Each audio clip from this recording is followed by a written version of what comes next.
Venu. Merci à tout le monde d'être là ce soir. Donc, pour notre, j'oublie notre 10e à peu près symposium TECUM. Donc, oui, ça je suis, aujourd'hui c'est un sujet un peu différent. On va parler des objets connectés en épilepsie. On a on est très chanceux d'avoir Dr. Ali Bouassi, un de mes collègues, en fait, au centre de recherche du CHUM, qui va présenter sur le sujet.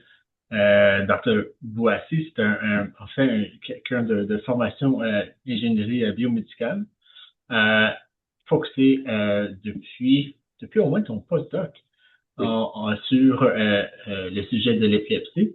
Et maintenant chercheur avec nous au CHUM depuis 5, 5 ans à peu près. à peu près, effectivement, septembre 2020. Voilà. Ouais. Et donc, presque 5 ans. Et puis, en fait, son programme de recherche est très focusé sur cette question de objets connectés. Comme d'habitude, on va commencer avec une période de 30 minutes de présentation. Dr. Boassi a préparé une présentation. Et puis, par la suite, on arrête l'enregistrement et puis on va avoir une période de questions. Euh, voilà. Euh, donc, merci, Dr. Boassi, puis je vous laisse la parole. Merci beaucoup. Bonsoir, bonsoir à toutes et à tous. Merci encore pour l'invitation. Donc, c'est un grand plaisir d'être parmi vous ce soir, de vous présenter nos travaux appliqués, ou concentrés sur l'application de l'IA et des objets connectés en épilepsie. Donc, je parlais aussi d'intelligence artificielle au début de la présentation. Je n'ai aucun conflit d'intérêt lié à cette présentation. Comme Dr. Kieser l'a mentionné, je ne suis pas clinicien moi-même. J'ai suivi une formation en génie biomédical du bac au doctorat et j'ai la chance de collaborer étroitement avec une équipe formidable de professionnels de la santé dévoués, en fait, faisant partie du groupe d'épilepsie du CHUM. Et une grande partie des travaux présentés aujourd'hui a été réalisée en collaboration avec le Dr. Nguyen. Je dois également préciser que la majorité des outils que je présente aujourd'hui sont encore en cours de développement, mais ils nous donnent une idée claire de l'orientation que prend la prise en charge de l'épilepsie. Comme mentionné par Dr. Kieser, je suis chercheur régulier au centre de recherche du CHUM. Notre laboratoire se situe ici, au 8e étage de ce bâtiment qui arbitre le centre de recherche, tandis que l'hôpital y est là, puis est directement lié. L'unité de monitoring d'épilepsie se situe au 13e étage du côté sud, puis on constate cette belle proximité géographique entre le centre de recherche et l'hôpital qui facilite la collaboration entre cliniciens et chercheurs. Et cette proximité géographique constitue un formidable catalyseur pour ce qu'on a récemment appelé l'épileptologie translationnelle, une discipline qui est axée sur les processus qui vise à transposer les nouvelles découvertes en recherche fondamentale ou en produits industriels, comme soit en épilepsie, en neurosciences, en IA, vers des applications cliniques concrètes. Et c'est exactement ce qu'on fait dans le laboratoire. Donc, pour la présentation d'aujourd'hui, nous allons aborder deux exemples d'applications. Le premier, c'est comment l'IA peut faciliter le diagnostic de l'épilepsie, notamment grâce à l'analyse automatisée des électroencéphalogrammes, donc l'activité électrique du cerveau. Et deuxièmement, comment on peut appliquer l'IA donc à des signaux enregistrés par des objets connectés pour faciliter la surveillance continue. Et on va terminer par les défis et les considérations liées à l'utilisation de l'IA dans la prise en charge de l'épilepsie. Donc, on va parler d'objets connectés, mais on va parler aussi d'IA. Donc, il va y avoir deux grandes parties. La première, IA pour aider au diagnostic d'épilepsie, et la deuxième partie, c'est IA intégrée à des objets connectés pour le suivi. Mais avant, commençons par une définition simple de ce que c'est l'intelligence artificielle. L'intelligence artificielle, c'est lorsque des machines sont conçues pour accomplir des tâches qui nécessitent normalement de l'intelligence. Et quand on entend le terme intelligence artificielle, beaucoup d'entre nous pensent à des choses comme ce qu'on voit à l'écran, donc quelque chose tiré de film, quelque chose de futuriste ou peut-être même un peu intimidant. Mais en réalité, l'IA est beaucoup plus simple. Elle fait déjà partie aussi de notre quotidien.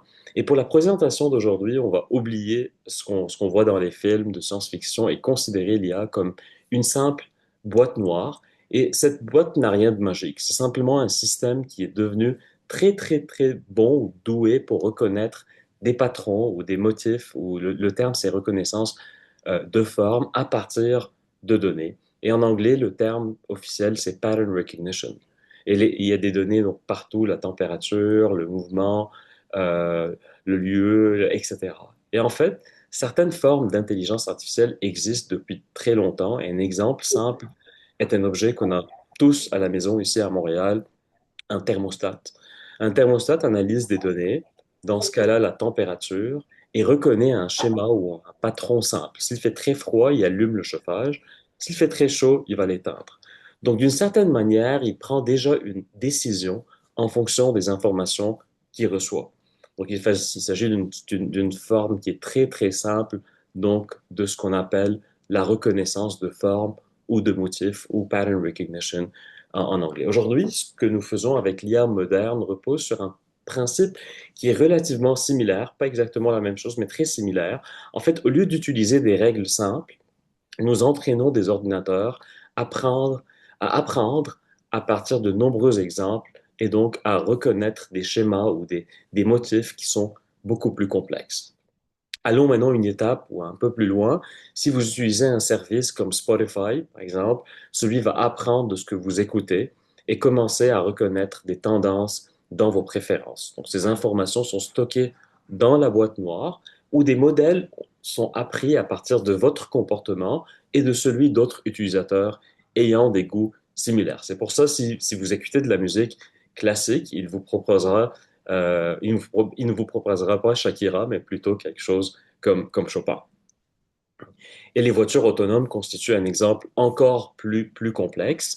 Ici, les données d'entrée correspondent à tout ce que la voiture perçoit, donc à travers des capteurs, à travers des images de caméra, du radar, GPS, vitesse, carte, et tout ça est intégré dans la boîte noire. Donc, on voit un peu le degré de complexité. Maintenant, le système interprète tout ce qui capture, donc tout le monde qui l'entoure, et décide comment agir. Donc, changer de direction, accélérer ou freiner. C'est le même principe que le thermostat, mais ici, le critère n'est plus une température inférieure à 20 degrés, par exemple. Il s'agit de comprendre l'environnement dans son ensemble en temps réel. Maintenant, en termes plus techniques, il existe deux grands types d'intelligence artificielle quand on parle d'IA. Il y a la stratégie descendante ou top-down. Dans ce cas, l'algorithme est codé à partir d'un ensemble de règles, donc à l'image du simple thermostat. Et d'autre part, on a l'approche descendante ou bottom-up. Ça, c'est l'approche un peu plus complexe où le modèle va apprendre à partir d'exemples. Et en fait, c'est ça, en fait, quand on dit machine learning en anglais ou apprentissage automatique, on est plus avec cette approche-là de bottom-up. Et dans la recherche en épilepsie, aujourd'hui, c'est cette approche-là qu'on utilise. OK. Et donc, dans l'IA traditionnelle, le système ne déduit pas tout seul. Donc, c'est nous, en tant qu'êtres humains ou ingénieurs, qui nous définissons ce qui est important dans les données. Donc, au lieu de fournir les données telles quelles, nous extrayons ce qu'on appelle des caractéristiques, donc les éléments qu'on estime importants, et le modèle va apprendre donc ces motifs et ces tendances à partir de ces caractéristiques. Un exemple qui est simple, c'est la détection de courriels indésirables ou spam en anglais. Donc, on peut prendre cet exemple pour mieux comprendre le côté IA. Donc, on veut un système qui est capable de classer les courriels en spam ou non. Donc, pour ce faire, nous partons de données qu'on appelle étiquetées ou labeled. Donc, cela signifie que chaque courriel est déjà accompagné par la bonne réponse. C'est pas un spam versus c'est un spam. Et ainsi, pour chaque courriel, nous avons l'entrée, donc le contenu du courriel, et l'étiquette, donc est-ce que c'est un courriel indésirable ou pas. Et ensuite, au lieu d'introduire directement le courriel au complet dans le modèle ou dans la boîte noire, nous extrayons des caractéristiques, comme par exemple le nombre de mots suspects, la présence de termes comme gratuit, acheter maintenant, gagner, etc. Et ces caractéristiques sont intégrées dans la boîte noire. Et maintenant, quand on a un nouvel courriel qui rentre, on va faire une prédiction. Est-ce que c'est un spam ou non?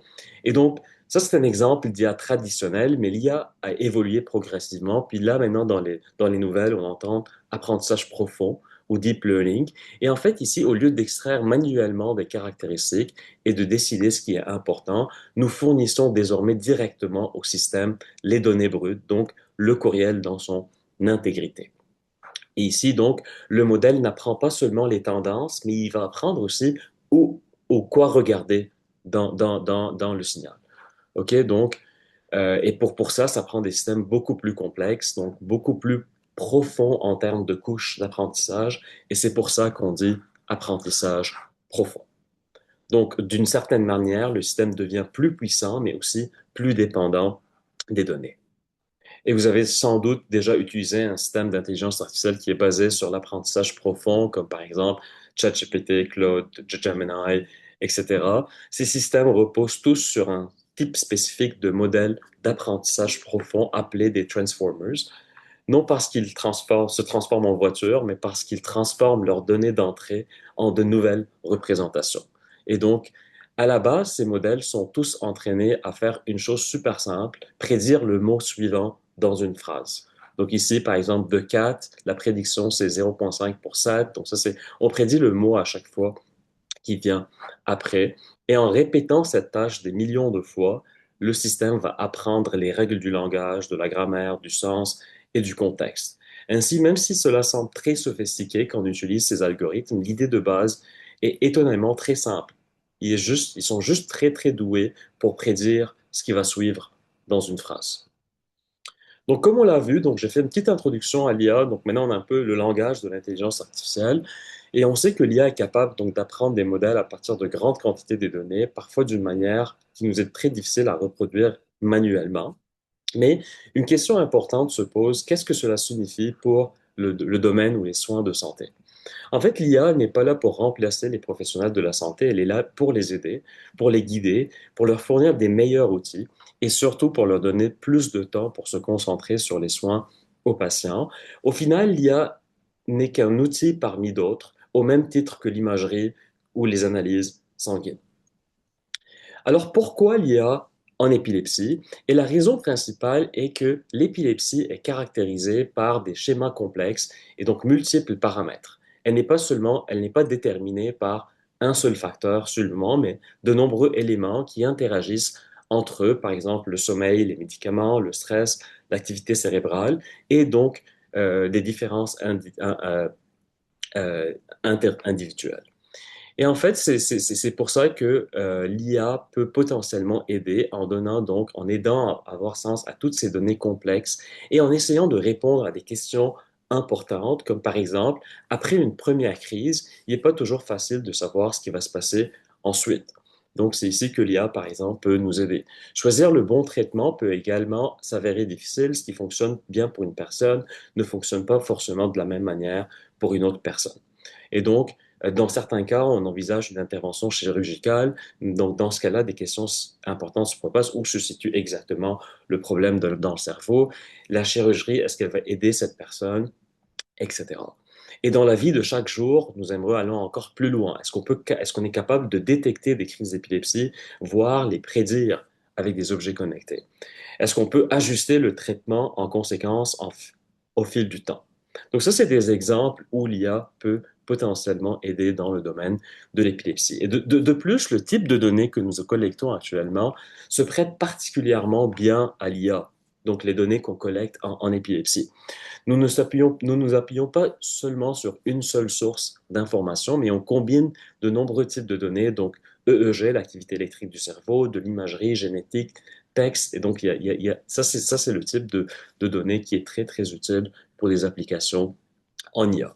Nous n'en sommes pas encore là, donc pour être clair au niveau de l'IA en épilepsie, mais nous progressons petit à petit et ces modèles pourraient potentiellement combiner des grandes quantités de données et d'informations pour pouvoir identifier donc des tendances à travers différents types de données.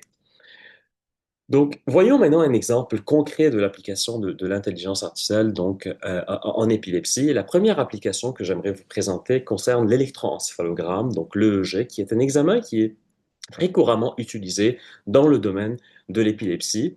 Et l'objectif ici est de développer des algorithmes d'IA capables d'analyser automatiquement les enregistrements, donc EEG, pour faciliter le diagnostic de l'épilepsie. Et comme on peut le voir ici, donc un EEG enregistre l'activité électrique du cerveau à l'aide de petits capteurs placés donc sur le scalp, sur le cuir chevelu. Et il s'agit d'un outil essentiel qui est utilisé à la fois pour examiner les cas suspects d'épilepsie, mais aussi pour faire un suivi des patients. Et sur ces enregistrements, les médecins recherchent des motifs spécifiques, donc pouvant suggérer une épilepsie. Et l'un des principaux motifs que nous cherchons est ce qu'on appelle des pointes. Donc, vous pouvez voir ici mise en évidence ici avec les cases rouges. Donc, il s'agit de signaux brefs et anormaux pouvant être associés à l'épilepsie. Donc, comme vous pouvez, ici à l'écran, on voit un enregistrement de 10 secondes, mais les cliniciens doivent analyser des enregistrements de 30 minutes à 40 minutes pour les EEG de routine à l'unité de monitoring d'épilepsie de plusieurs jours, voire 2 à 3 semaines. Donc, comme vous le constatez, ça prend beaucoup de temps, ça nécessite une expertise donc clinique et parfois donc il y a des changements qui sont très subtils, qui peuvent être difficiles à détecter. Et c'est là que l'IA peut jouer un rôle. Donc, l'IA peut apprendre à partir de des milliers d'exemples pour accélérer donc l'identification de ces pointes à l'EEG. Ici, en fait, ce qu'on voit, ça c'est un schéma bloc de comment on applique l'IA sur des enregistrements EEG. On ne va pas rentrer dans les détails, mais en fait, on a les données EEG qu'on va utiliser comme entrée à cette... Ça, c'est l'équivalent, en fait, de la boîte noire que je vous mentionnais depuis le début de la présentation. Dans une approche d'IA traditionnelle, on va extraire des caractéristiques de l'EEG, de la même façon qu'on a extrait des caractéristiques du courriel pour la détection d'un spam versus non-spam. Et après, on va donc entraîner des modèles. Puis dans l'approche IA, apprentissage profond, on va utiliser les signaux EEG tels quels comme entrée à des boîtes noires plus sophistiquées. Puis après, on va entraîner les modèles à faire une prédiction, comme par exemple le diagnostic après une première crise, des issues post-chirurgicales. Donc, est-ce qu'on va avoir une récurrence de crise versus donc euh, seizure freedom. Après, est-ce qu'on peut prédire le type d'épilepsie, etc. Donc, on va aller entraîner des modèles à faire des prédictions. Et donc, je vous donne un exemple ici. Donc, des travaux intéressants ont été menés à Boston afin de déterminer si un programme informatique basé sur l'apprentissage profond pourrait être entraîné pour identifier automatiquement donc les points. Donc là, ils ont créé une grande base de données de 9500 EEG avec 13 262 pointes. Et donc, 8 médecins spécialistes ont annoté la base de données.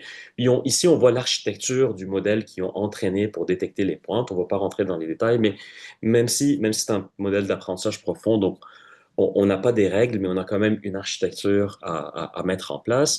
Puis en fait, ce que les résultats ont montré, c'est que ce modèle SpikeNet a surpassé les logiciels commercialement disponibles. Donc, puis, en fait, bien que les résultats étaient prometteurs dans cette première étude, et, c'était en fait mieux que les études précédentes, le modèle présentait encore un nombre élevé de faux positifs. Donc, c'est-à-dire que le modèle se trompait parfois en disant qu'il y a une pointe ici alors qu'il n'y avait pas de pointe, puis c'était parfois des artefacts ou des changements au niveau de l'EEG. Donc, les auteurs ont amélioré cet algorithme en ajoutant une couche d'ingénierie qui va réduire ces ces faux positifs, ces faux positifs-là. Puis là, on parle on parle d'une AURC, donc c'est une mesure de performance, en fait, une précision de 97%. C'est un peu l'équivalent à ça. C'est pas exactement la précision, c'est une mesure un peu plus complexe, mais 97% pour détecter les pointes. Et au niveau d'un EEG complet, on est à 93%. Donc, l'algorithme, on lui donne en entrée un EEG, puis en sortie, il va nous dire est-ce que cet EEG-là, il contient des pointes ou pas. Et donc, alors que ces modèles sont performants, puis ils donnent des bons résultats sur les données des centres où ils sont entraînés, leurs performances peuvent baisser lorsqu'ils sont testés sur des données provenant d'autres centres. Donc, c'est ce que, en termes techniques, on appelle la généralisation géographique. Et donc, par exemple, dans cette étude-là, en préparation, on a testé la performance de ce modèle-là sur des bases de données, sur notre base de données ici à Montréal, sur une autre base de données indépendante à Philadelphie et une base de données à Boston, donc aussi. Puis ce qu'on voit un peu, c'est que on a des performances qui sont légèrement inférieures, mais quand même tout à fait comparables en termes de courbe ROC. Donc, le plus que cette courbe s'en va ici, en fait, ça fait sachez le mieux que c'est. Donc, c'est pour ça que, par exemple, à Boston, les performances sont un peu meilleures, ce qui est attendu. Puis là, on est en train de travailler sur des méthodes, de voir comment on peut améliorer les performances quand on prend un modèle puis on le teste dans un autre centre. Maintenant, s'il n'y a pas de pointe sur le G, les algorithmes de détection de pointes basés sur l'IA ne pourront pas les repérer, en fait. Et ça, c'est un peu une limitation quand on utilise le G de routine dans le diagnostic de l'épilepsie. En fait, pour les EEG de routine, en fait, car c'est des enregistrements qui durent généralement 30 minutes, donc c'est pas prolongé, puis parfois on peut manquer des pointes quand on fait cette analyse. Et par conséquent, le EEG de routine pourrait bénéficier de biomarqueurs du risque de crise en plus des pointes, et c'est précisément ce qu'on fait dans le laboratoire. Donc, on développe des algorithmes d'IA qui nous permettent d'identifier des biomarqueurs qui sont cachés euh, de l'épilepsie. Et dans cette première étude, donc, on a mis en place une architecture traditionnelle, donc, qui va reposer sur des caractéristiques. Donc, on extrait des caractéristiques du signal EEG, puis là, on va apprendre à un algorithme de dire, est-ce que cet EEG, indépendamment de la présence de pointe, il provient d'une personne avec épilepsie ou pas? Et en termes de précision, là, les précisions sont de performance, donc on est à 64%. Donc, c'est une tâche qui est difficile, mais si on la compare à la présence de pointe seulement à l'EEG, on est à 61%. Maintenant, ce qui est intéressant, c'est que quand on combine ces deux approches ensemble, on se rend à 71%. Bien que prometteuses, ces performances devraient être améliorées pour avoir un impact sur la prise de décision clinique. Mais en fait, ce qu'on a constaté dans cette étude, c'est qu'il pourrait y avoir des changements autres que les pointes dans le signal EEG qui peuvent aider à identifier un EEG provenant donc d'une personne atteinte d'épilepsie. Et ce qu'on a fait ensuite, on a développé Deep Epilepsy, donc notre modèle d'apprentissage profond maintenant. Maintenant, on sait c'est quoi un apprentissage profond. Donc, c'est un modèle en fait, c'est un modèle d'apprentissage profond phare qui repose sur un transformer, un peu comme les architectures utilisées dans les modèles comme Claude, Claude d'Anthropic ou ChatGPT, mais on a fait des ajustements pour l'adapter à des signaux d'électroencéphalographie, à des signaux EEG. Et maintenant, en termes de performance, on constate que Deep Epilepsy, donc ce modèle va améliorer considérablement les performances, atteignant une performance de 83% quand on le combine avec les points, ce qui est beaucoup plus intéressant en termes de performance. Donc, pour conclure cette première partie, donc notre prochaine étape consiste à tester des modèles plus puissants. Donc, ça, c'est des travaux sur lesquels on est en train de travailler dans le labo. Et on est en train aussi de les tester, nos algorithmes, sur les données d'autres centres, de la même façon qu'on teste SpikeNet sur nos centres. Et le troisième point qui est le plus important sur lequel on est en train de travailler, c'est préparer un déploiement clinique pour voir un peu comment on peut intégrer ce genre d'algorithme dans la pratique clinique donc actuelle.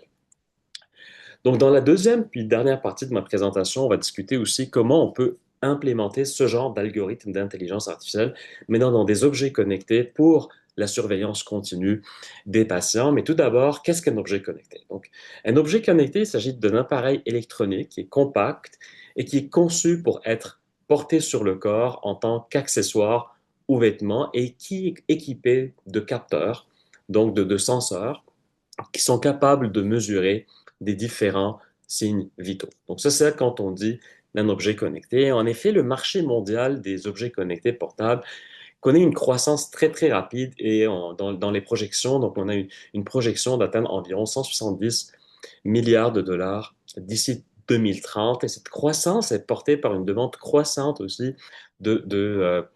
au niveau du système de santé en matière de surveillance à distance des patients et dans le but d'améliorer les résultats de santé. Alors, pourquoi les objets connectés en épilepsie? Et l'une des principales raisons est la sécurité. Donc, comme vous le savez, donc les crises peuvent parfois être accompagnées de risques de chute ou de blessures.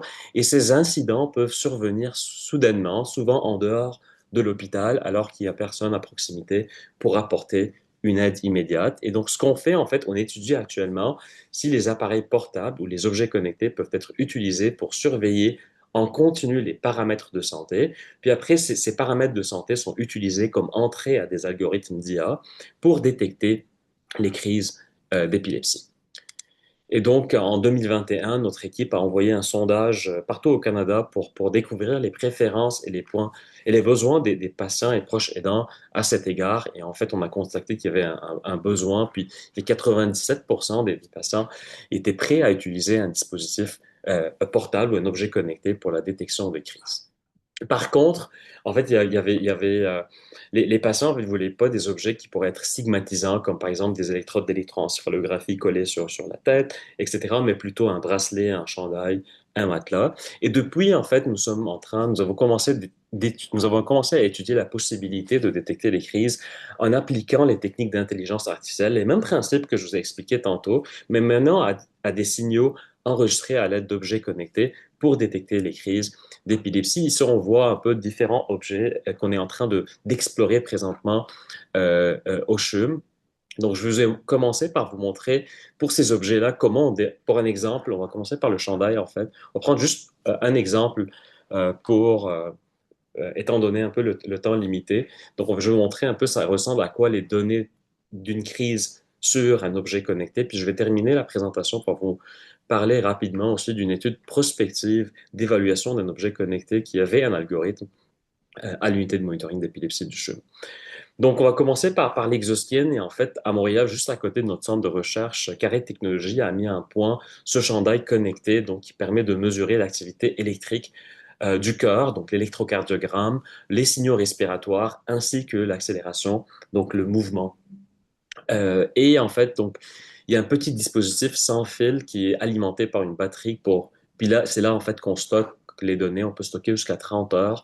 Et si vous avez suivi le lancement d'Artemis 2, donc il y a presque un mois, donc vous avez peut-être reconnu l'astronaute canadien David Saint-Jacques qui commentait le lancement pour l'Agence spatiale canadienne ici sur la rive sud de Montréal. Et en fait, David Saint-Jacques était le premier à tester ce chandail en fait connecté au bord de la station spatiale internationale. Donc, bien qu'il ait été initialement conçu pour permettre aux athlètes de surveiller leurs signes vitaux, on est en train d'explorer la possibilité de détecter des crises d'épilepsie avec ce type de chandail, mais c'est important de noter qu'il n'y a pas d'algorithme présentement dans ce chandail qui détecte les crises. On enregistre les données pour développer des algorithmes. Donc, basés sur les techniques d'IA. Puis, la première étape, c'est d'avoir un ensemble étiqueté de données, un peu comme l'exemple que je donnais avec les courriels. Donc, il fallait dire courriel indésirable versus donc spam, non spam. C'est la même chose. Il faut créer un ensemble de données. Et c'est ici, c'est en fait, c'est au CHUM qu'on enregistre des données avec le chandail. Donc, les patients admis à l'unité de monitoring d'épilepsie du CHUM donc acceptent de participer à nos projets après. S'ils acceptent, en fait, on va leur proposer. Puis, en fait, on enregistre des données en continu durant le séjour. Puis, en parallèle, les experts épileptologues annotent le début et la fin de la crise d'épilepsie sur le système vidéo EEG. Et c'est comme ça on a un ensemble de données annotées donc pour pouvoir développer des algorithmes de détection de crise avec des objets connectés. Et ici, en fait, ce qu'on voit, ça, c'est la signature d'une crise focale abilatérale tonico-clonique sur l'objet connecté, sur le chandail. Donc ça, c'est l'ECG, désolé. Donc ça, c'est le rythme cardiaque. On voit qu'il y a changement au niveau des rythmes cardiaques. Ça, c'est les accéléromètres qui s'activent. Puis ici, ça, c'est la respiration. Donc, on voit qu'il y a des changements respiratoires. Et en fait, je sais pas pourquoi, désolé, ça bouge un peu. Ouais. Donc, et en fait, ce qu'on essaye de faire ici, c'est de détecter cette phase-là. Donc, on développe un algorithme pour détecter cette phase-là. Puis comme, pourquoi je vous montre ça, en fait, c'est pour vous montrer que s'il n'y a pas de manifestation clinique suite à la crise d'épilepsie, c'est difficile de pouvoir la détecter sur un objet connecté. Et donc ça, c'est des crises focales bilatérales tonico-cloniques, donc c'est des convulsions, c'est des crises qui sont connues pour avoir des manifestations cliniques. Et c'est pour ça, avec des objets connectés aujourd'hui, on se concentre sur ce type de crise-là. Et donc, dans cette première étude, donc, on a développé un algorithme pour détecter les crises focales bilatérales tonico-cloniques et généralisées tonico-cloniques, donc sur les enregistrements au CHUM, puis ce qu'on a eu comme résultat, c'est que on a une bonne performance en termes de sensibilité. Donc, on était capable de détecter environ 85% des crises, des 66 crises qu'on a enregistrées. Par contre, il reste qu'on a un taux de fausse alarme qui est relativement élevé. Donc, on parle d'environ une fausse alarme aux 2 jours. Puis ça, en fait, ça, c'était notre toute première étude durant laquelle on a utilisé seulement l'ECG et le mouvement. Donc, donc c'était quand même élevé comme taux. Donc, imaginez avoir une fausse alarme chaque 2 jours. Donc, c'est pas trop, c'est pas pratique. Donc là, dans cette étude, Isabelle a ajouté la respiration. Puis là, on garde quand même une sensibilité relativement similaire. On est à 82%, mais là, on se trompe moins.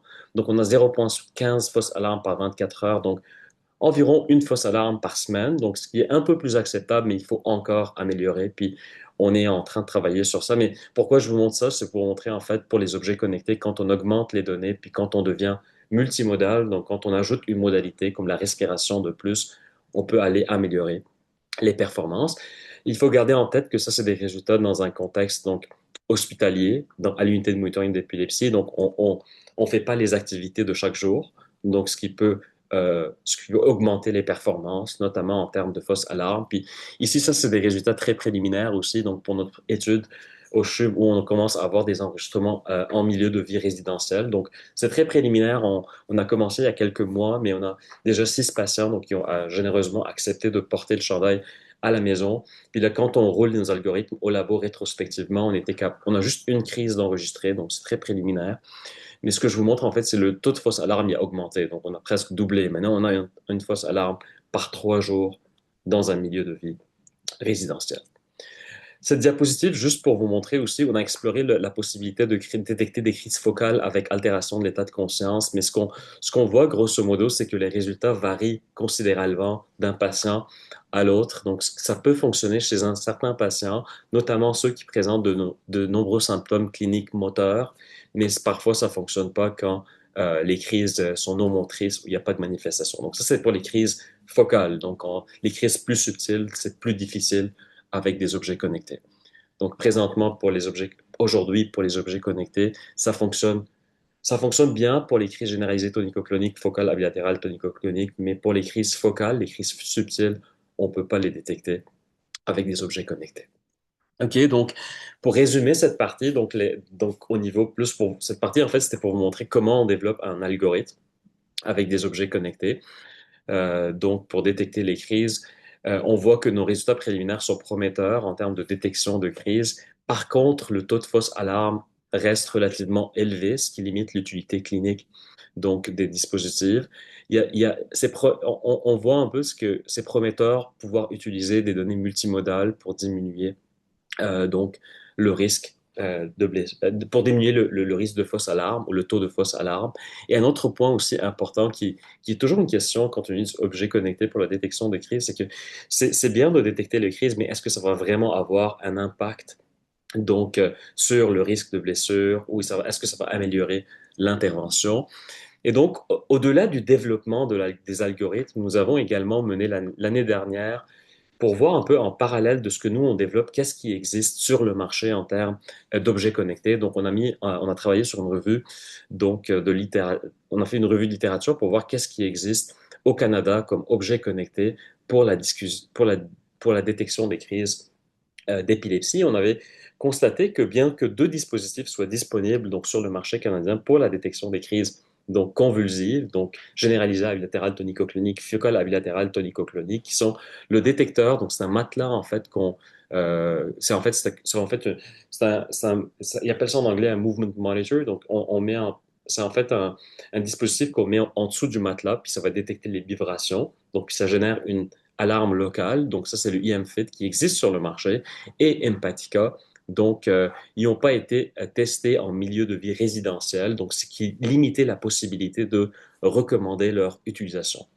Ce qu'on a décidé au CHUM, on a donc décidé de les acheter, puis de les tester à l'unité de monitoring d'épilepsie, ainsi que en milieu de vie résidentiel. Puis ça, c'est des études en cours, mais dans les prochaines quelques minutes, je vais vous montrer en fait les résultats de notre première étude dans laquelle on a testé Empatica à l'unité de monitoring d'épilepsie de façon prospective. Donc, on a acheté ces montres, puis on les a testées de façon prospective à l'unité de monitoring d'épilepsie. Donc, d'entre avril 2024 et juin 2025, donc on a mené cette évaluation prospective de ce dispositif-là, donc de Empatica. Euh, en fait, c'est Embrace 2 de Empatica à l'unité de monitoring d'épilepsie du CHUM. Donc, on a recruté 72 participants, 373 jours au total d'enregistrement, puis on a pu enregistrer 18 crises focales bilatérales tonico-cloniques, une crise généralisée tonico-clonique chez 14 patients, donc le total de ces crises, 110 crises focales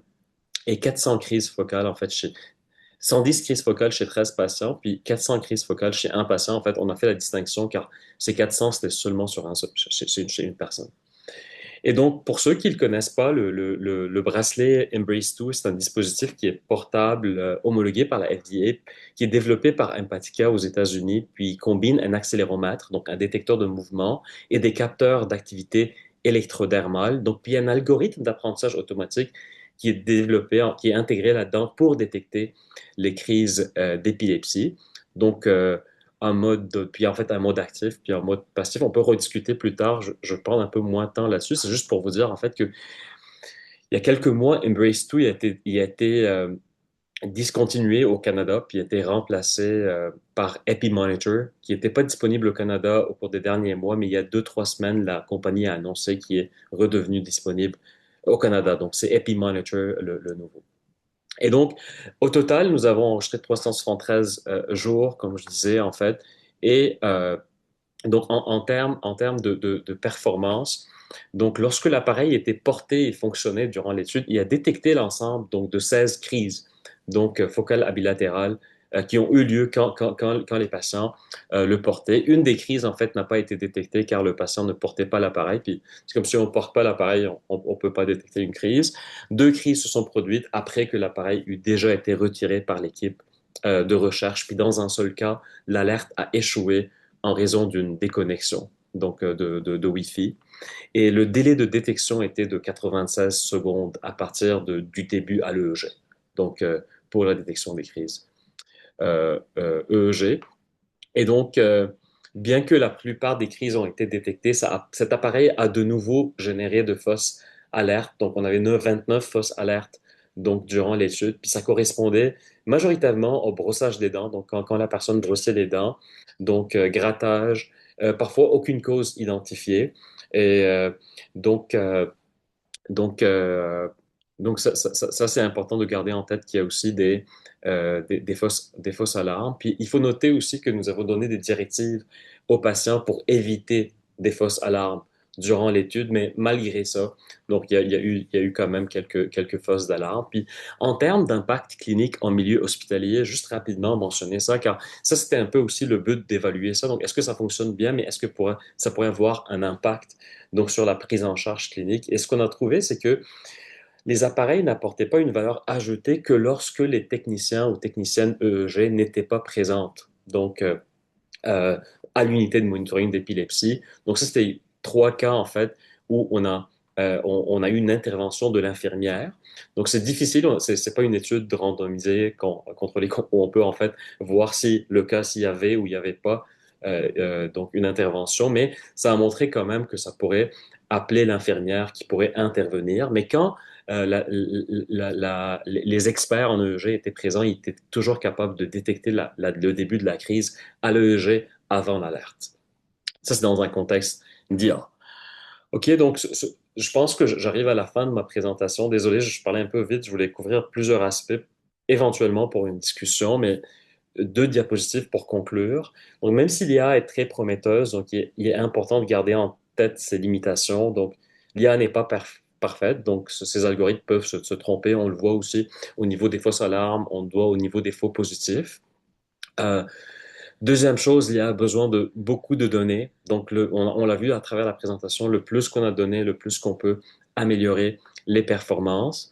Enfin, donc le troisième point ici, c'est que l'épilepsie est différente pour chaque personne. Donc, l'aspect d'une crise, sa fréquence, les effets qu'on peut avoir, par exemple, sur des objets connectés varient considérablement. Donc, ça pourrait fonctionner très bien pour une personne, mais pas aussi bien pour une autre personne. Donc, et en tournant vers l'avenir, il y a quelques points importants à garder à l'esprit. Donc, l'une d'entre elles, c'est le risque de biais. Donc, l'IA apprend à partir des données et si certains groupes ou certaines personnes, donc groupes de personnes ne sont pas suffisamment représentés dans ces données, il y a un risque donc de biais au niveau des performances. Il y a les côtés aussi confidentialité et c'est pour ça en fait qu'il faut mettre des mesures de protection solides en place quand on développe des algorithmes d'IA puis quand on utilise ce genre d'algorithmes. Et enfin, pour terminer, il est important d'avancer avec prudence.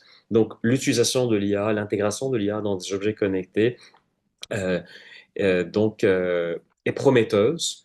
Mais en médecine, les choses prennent du temps et c'est une bonne chose. Donc c'est une bonne chose, en fait, car les nouveaux outils doivent être testés avec soin pour s'assurer qu'ils sont sécuritaires, fiables et réellement bénéfiques avant d'être plus largement utilisés.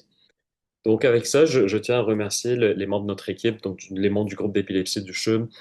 Tout ce que je présente aujourd'hui, c'est le fruit du travail donc, de notre équipe, nos collaborateurs, organismes de financement et surtout les patients qui acceptent de participer à nos projets de recherche et de contribuer afin à améliorer donc les soins en épilepsie. Merci.